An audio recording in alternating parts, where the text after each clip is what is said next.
Shoutout kay Katsakino Dokusin, Jason Mendoza, Juan Solegue at sa iba pa nating mga taga-subaybay. At ngayon dito sa balita natin, mukhang itong Magnolia Chicken Templados ay nakakaroon ng problema pagdating dito sa mga trades. Dahil alam na natin ngayon na itong si Stephen Holt at si Arvin Tolentino ay mukhang dito sa Barangay Ginebra mapupunta. So sa ngayon, tumitingin ang Magnolia sa ibang teams kung saan sila pwedeng gumawa ng transaction kung sakasakali. Bukod dito, sa pagkuha ng mga trade transactions, ang isa pang tinitignan ng Magnolia ay dito sa draft kung saan sila makakakuha ng mga additional players. At ang isang tinitignan nga nila dyan ay itong si Will Gosum. Si Will Gosum ay isang 6'8 na center na pwedeng makuha ng Magnolia para lumakas yung kanilang front court. Kung sakaling makuha nila itong si Gosum, ay masosolve na yung problema ng Magnolia dito sa kanilang front line. Pwede na nilang i-trade ito si James Laput o kaya si Abu Tratter para makakuha ng isang power forward na may 3-point shooting. Kapag yan nangyari, medyo madali na ayusin yung iba nilang kinakailangan. For example, kung meron kang Will Gosum at Ian Sanggalang sa front court mo, plus nandiyan pa ito si David Morel, pwede mo nang i-trade ito si Abueva at si Paul Lee para kumuha ng isang stretch 4 at isang point guard. Tandaan natin si Aris Dionisio nandiyan pa bilang power forward nila. Plus, pwede pa silang mag-trade ng ibang players katulad ni Rom De La Rosa, Jackson Corpus at si Jerica Hanmisi. Maraming pwedeng option sa Magnolia kahit itong si Stephen Holt at Arvin Tolentino ay hindi sa kanila mapupunta.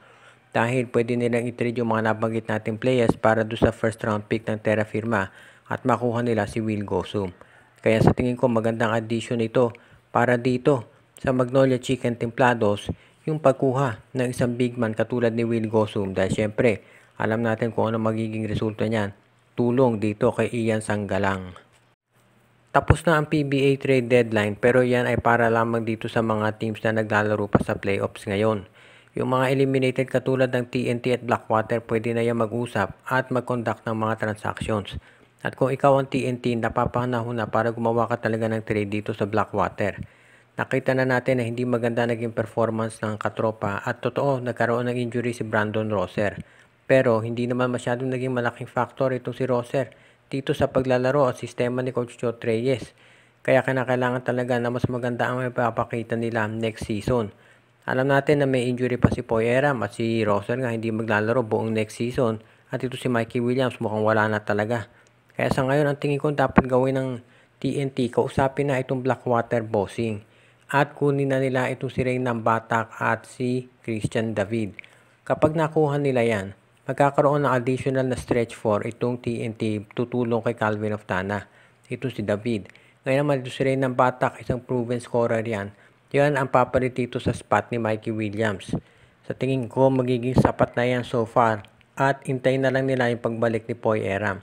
I think baka next conference pwede na si Poy Eram o baka middle ng Philippine Cup pwede na siyang maglaro.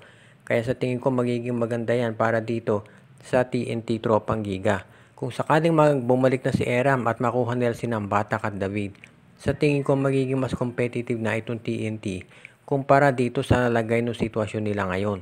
Alam natin na maraming pressure ngayon kay Chot Reyes na mag-deliver, lalo na at yung pinalitan niyang coach ay nagkampiyon. Kaya abangan na lang natin kung ano magiging sitwasyon dito.